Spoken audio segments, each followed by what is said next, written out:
আসলে কি বলতো, আজকালকার দিনে না একটা ইউটিউবে বড় পরিবার তৈরি করতে গেলে কতটা কষ্ট করতে হয় সেটা একমাত্র নতুন ক্রিয়েটাররাই জানে। আর তার মধ্যে প্রত্যেক দিনের বৃষ্টি ভাই, মানে কি বলবো, প্রত্যেক দিন একটা নতুন করে ভিডিও আপলোড করা কতটা চ্যালেঞ্জ যারা করো তারা অনেকেই জানো। কিন্তু হ্যাঁ, এই চ্যালেঞ্জটা আরো সোজা হয়ে যায় যখন তোমরা ভিডিওটা সাপোর্ট করে যাও।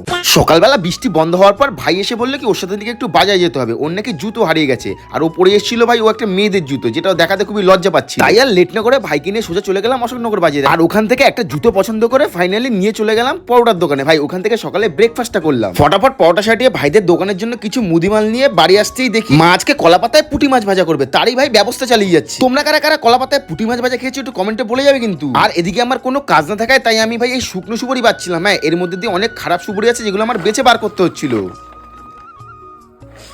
আর হ্যাঁ, অনেকদিন পর প্রায় 3 মাস পর বিট্টুদা বাড়ি এসেছে, তাই আজকে আমরা সবাই মিলে বিকেলে গেছিলাম একটু ঘুরতে। আর হ্যাঁ, এই গ্রামটা হচ্ছে মথুরাপুর, আমাদের বাড়ির কাছেতেই। আজকে আর বলবো না তোমাদের সাবস্ক্রাইব করতে, দেখি কে কে সাবস্ক্রাইব করে।